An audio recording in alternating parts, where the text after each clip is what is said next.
Well, it's Thursday, and you all know what that means. Well, we have, of course, Ring of Honor or Global Wars Cincinnati, of course, featuring talent not only here in the United States, but also talent from Japan and other locations as well. Not to mention, we do have, of course, some championships on the line, such as, of course, the ROH World Television title, the ROH Women's World title, and, of course, once again, the AEW International title is also on the line. And then, of course, we have TNA. As you know, they are on the road to Slammiversary. So a lot of things are taking place regarding. So battle lines are now being drawn to it. So we will see what happens afterwards. And then, of course, as always, we wrap up our episode as usual with some news updates to give you guys updates on what's been happening in the world of wrestling, such as what events the promotions are thrown out, who's booked, what matches are set, including developments that are happening in the world of wrestling as we speak. So, let's get ready for another episode of the Deleted Wrestle Zone.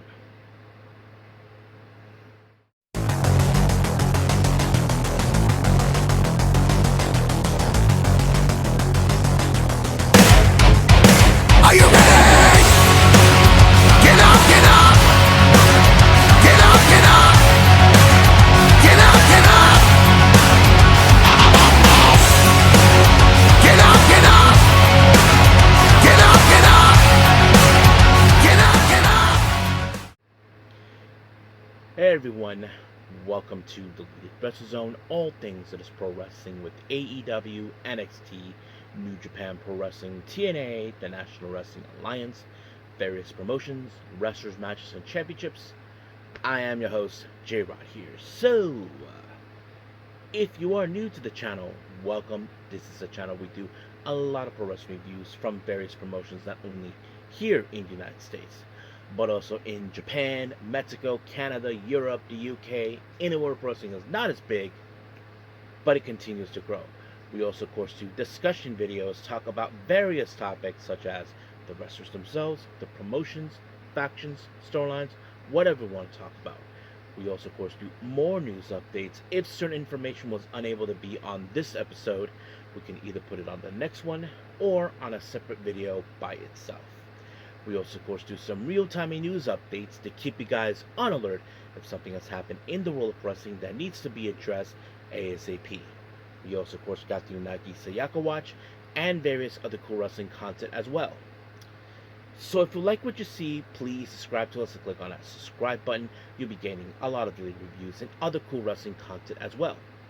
But if you like this episode, please give us a like on a like button or a nice comment in the description down below.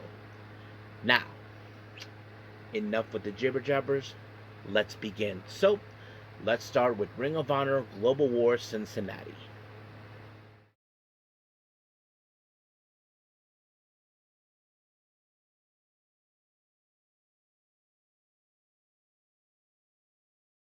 Okay, Ring of Honor Global Wars Cincinnati. Now, for those who are not familiarized with this type of show called Global Wars, let me give you guys a little bit of description.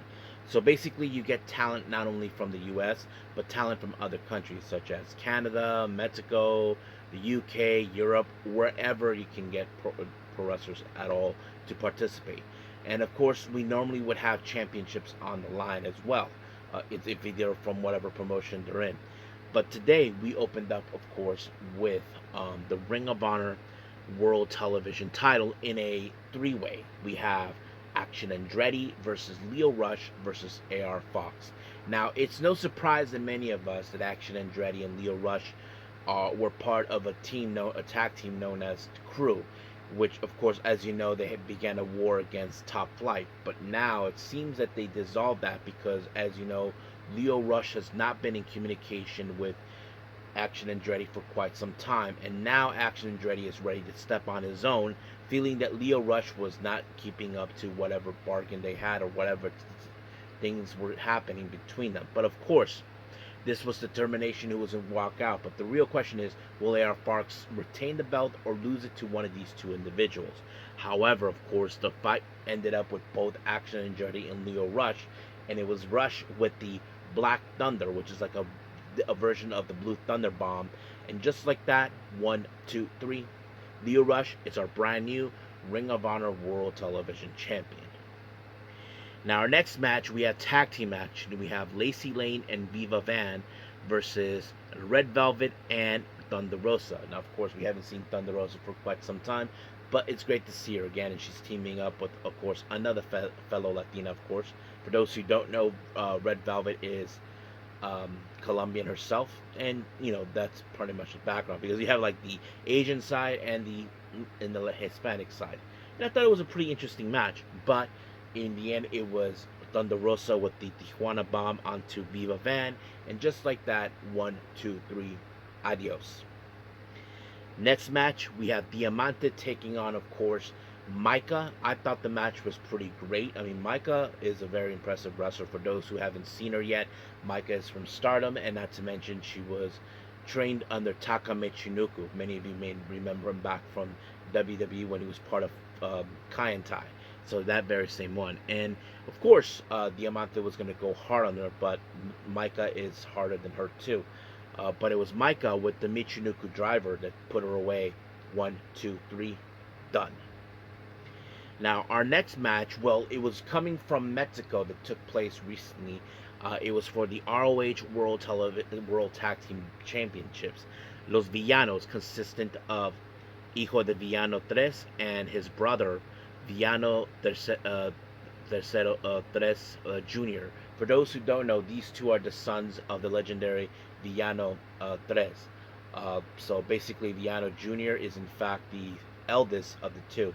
And they're facing off against LFI, Beast Mortos and Sammy Guevara. Now, we haven't seen them defend their belts in ROH for quite some time due to Beast Mortos having visa issues to get across. But however, they wouldn't mind defending these belts in Mexico, and that was the whole point. So many of the tag teams in ROH are frustrated that they cannot get a shot of the tag team belts while Beast Mortos is stuck in Mexico.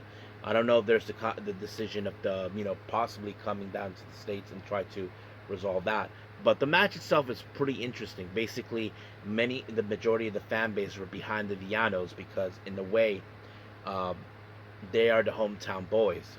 But unfortunately, it was Beast Mortos de Tornillo moonsault onto Villano 3 Jr. and just like that, 1, 2, 3, done.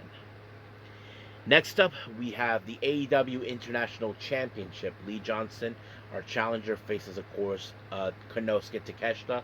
Match was pretty great. Takeshita, I figured he was going to walk away with the win when he applied a deadly knee strike onto him. And just like that, 1, 2, 3, it was over. Now, as you know, Hook and Anthony Bowens, it seems like they have plans to make their way to Ring of Honor. It's still unclear what it is, but we can't wait to see where that leads us.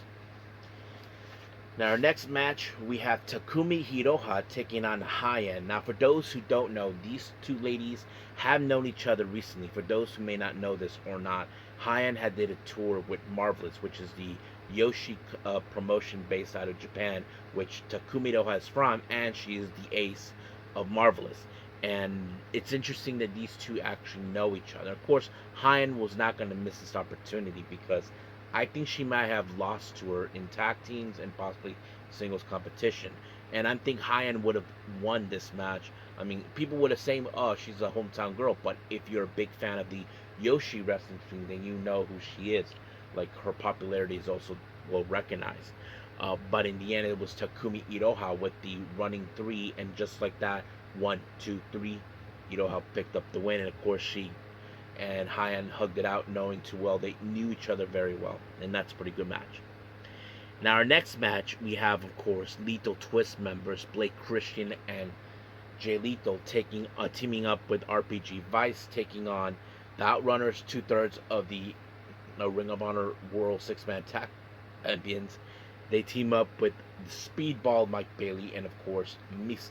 Now, obviously, we know that Mystico and Rocky Romero have a bit of a rivalry going on recently, and not to mention Lethal Twist want the aim for the ROH World 6-Man Tag Team belts, and that's something we've been well aware. But however, things got out of chaotic because we did see, of course, Lethal Twist and the Outrunners take the fight outside, leaving Rocky and Mystico along with RPG Vice still remain in the ring. But however, in the end, it was of course a heel kick by Mike Bailey onto Trent Beretta, and just like that, 1, 2, 3, it was over. Now our main event is a bit of a rematch. Then this is for the ROH Women's World Championship. Athena defends it against a person that she lost to at New Genesis USA, and that is the current IWGP Women's Champion Shruti. Now, if you guys haven't seen that match, uh, Athena lost to that, and she was very disappointed that she was unable to obtain that belt. But however, this loss gave her a big of a stain. So it's like saying I'm going to right a wrong in some capacity. And of course, we all know that Shruti is very capable. I mean, she's a fantastic striker. She does have some submission techniques. She did it all. But however, Athena was able to apply the O-face onto her. And just like that, 1, 2, 3, she retained the championship. Now, I know many people are getting sick and tired with Athena remaining as the ROH Women's World Champion. We're hoping that someone dethrone her, but we just don't know who probably would be. But we'll see what happens. But as until then, let's move on to our last review, and that is, of course, TNA.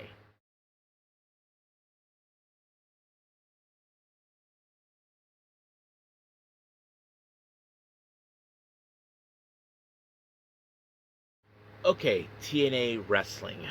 We opened up with a promo coming from the challenger for the TNA Knockouts World title, Xia Brookside. Now, as you all know, in Slammiversary, Brookside will be challenging her former best friend and former tag team partner, Li Yingling. Now, of course, this entire promo, she made it all about her and all that, and the Angel Warriors were all about her too. But of course, Li Yingling was not going to take that kindly because, of course, but things got a bit of chaotic, of course. They were brawling with each other. Even the security got involved. But, of course, Li Yingling decided to kick the security's asses, knowing they got it in the way. And, of course, Xia Brookside got out of it. So, basically, if I were her, run through the hills. But if I were her, do not run during the match. Now, an interview regarding of an upcoming match, of course, Mike Santana was talking to Gia Miller, as you know. This is a request from Daria Ray that she teams up with Nick Bennett and Casey Navarro to deal with the Order 4, more specifically Mustafa Ali, Jason Hotch, and John Skyler. But of course, Mike Santana knows exactly what's going on, but even Casey Navarro told him, look, I know that there's tensions between the two of you, but for right now, let's just put this aside. You know that's what's going to be. So he respects Casey Navarro's honesty about how things were going. He said, I had watched you before, you know. So basically, it's more like he sees him that he is the most reasonable person. And that's when we head to the match. We have the Order for John Skyler, Jason Hotch, and Mustafa Ali taking on Casey Navarro, Nick Bennett, and Mike Santana. Now, obviously, many of us know things could implode between, of course, Bennett and Santana, since they are opponents at Slammiversary for the TNA World title, and that's always been the big case. And there was a bit of a tension, but in the end, it was, of course, a double pinfall. Mike Santana put the spin the block on John Skyler, while Nick Bennett applied the danger zone onto Jason Hodge, and just like that, 1, 2, 3, it was over. And then, of course, tensions between both Santana and Nick Bennett happened, and of course, Casey Navarro tried to play peacemaker here. Nick Bennett kind of did something to Navarro, then,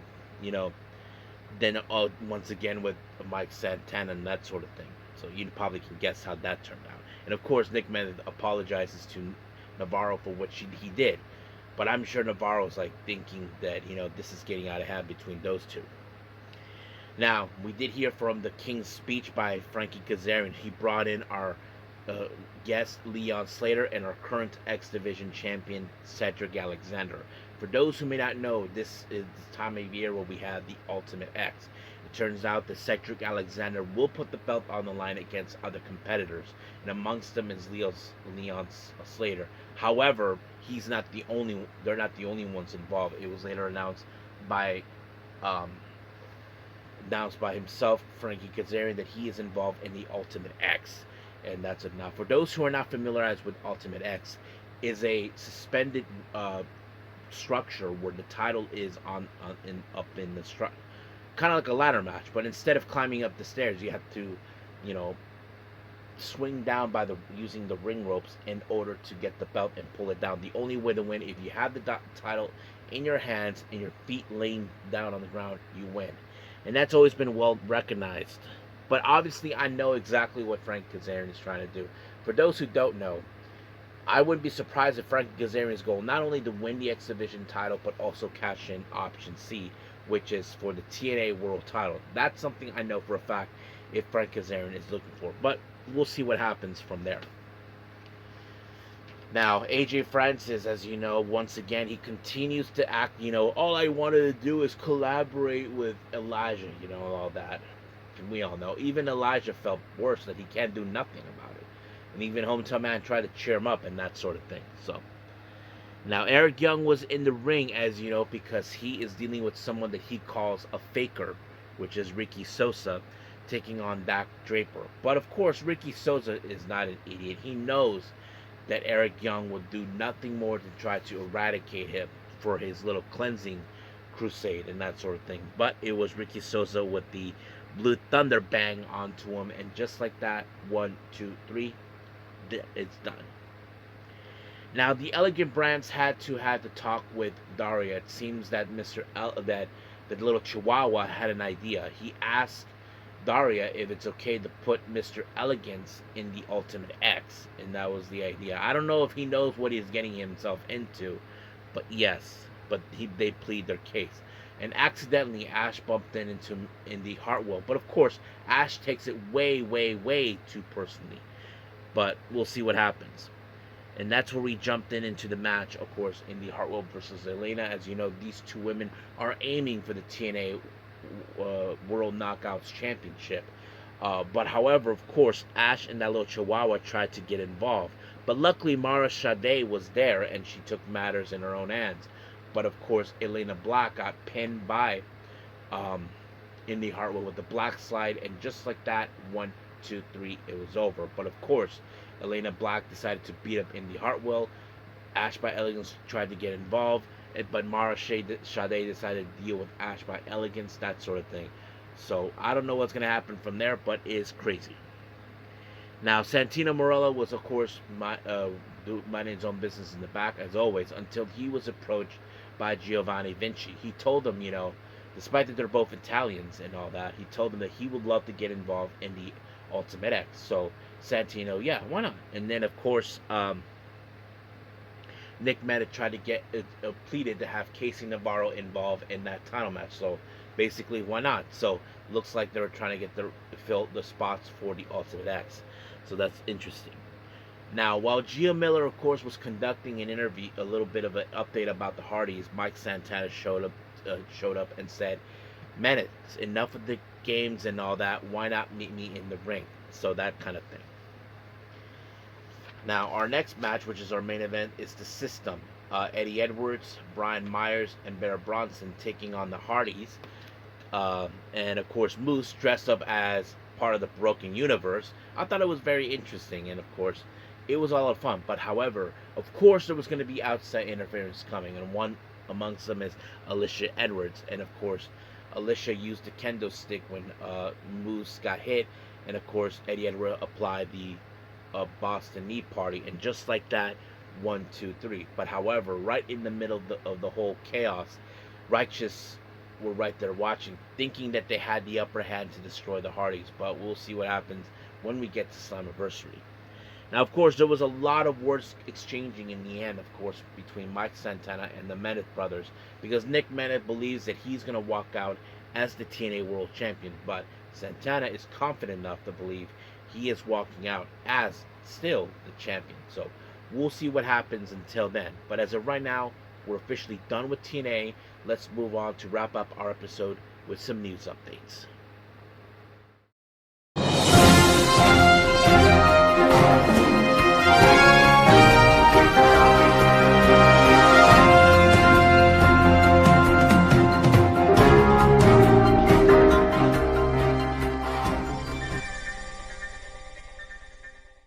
Okay, so welcome to our news updates. So let's begin, of course, with upcoming events. Now, as you know, we have a collaboration with Spark Yoshi Puroresu of America with Pro Wrestling Magic with their show called Nothing Else Matters, which happens, of course, on the 12th of July.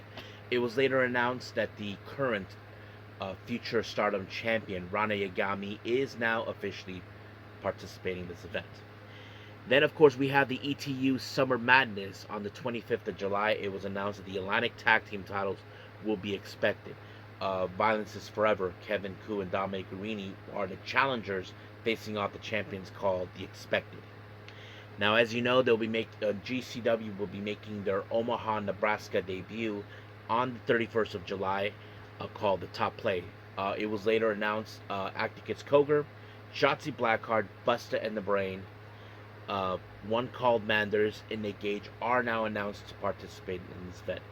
And then finally, of course, for the House of Glory High Intensity event that will happen on August 7th, they just announced the Mad King Eddie Kingston will be participating. So that's pretty much what we have for upcoming events.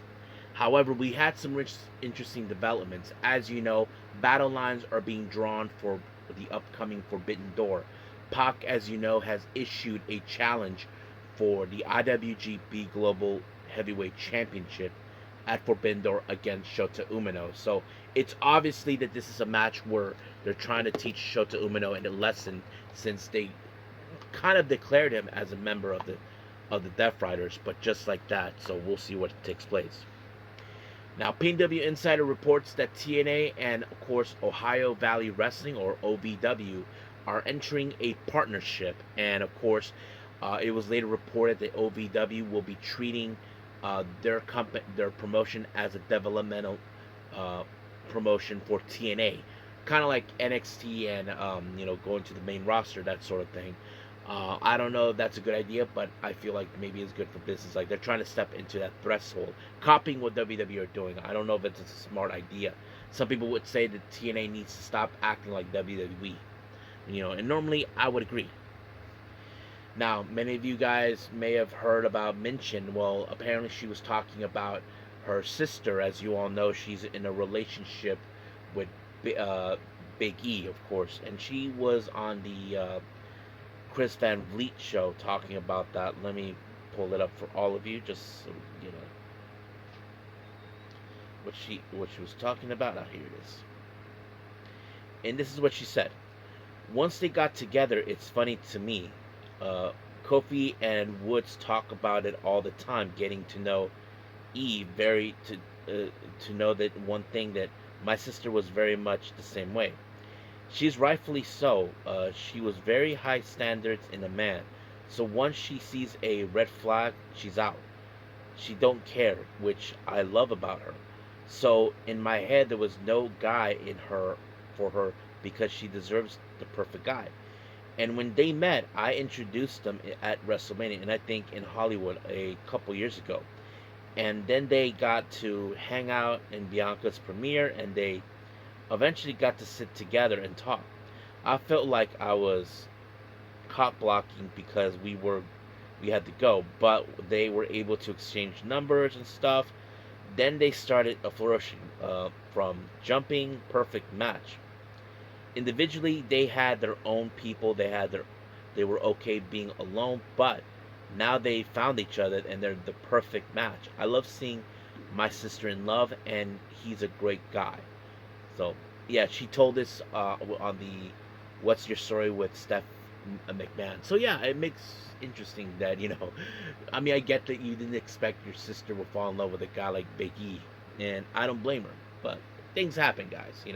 People say you can't stop love. Now, Eddie Kingston was on the WWX documentary talking about his AEW absence, and this is what he said. I don't know what to say, bro. Like I said to the people, the business is business. Sometimes you're on and sometimes you're not.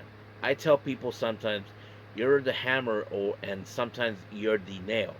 I get it in my head, and I start doubting myself a lot. But then when I go out there, I hear people chanting my name and being into a match. I'm in there with so much a young kid that I can uh, see his fire in his eyes, and I feel it. And that's the feeling that I love seeing from younger guys, because I know there's still fire in my heart, in my eyes, and I love to see it matched. So yeah, that's pretty much it. What's happening right there. So I think that's it for our news updates. So let's call it a day. Well, that's pretty much it for our episode. Coming up, well, before I proceed any further, I want to give this a bit of announcement. After this episode, I'll be taking a bit of a 2 day off or so.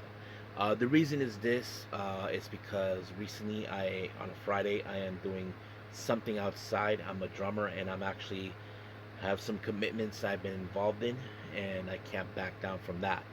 And of course, for the Saturday one, basically, I got other things I need to do, some errands and other stuff that kind of interferes with what I'm planning to do. I know that AEW Collision happens on a Saturday, so my initial plan is for Friday and Saturday there will be no reviews from that.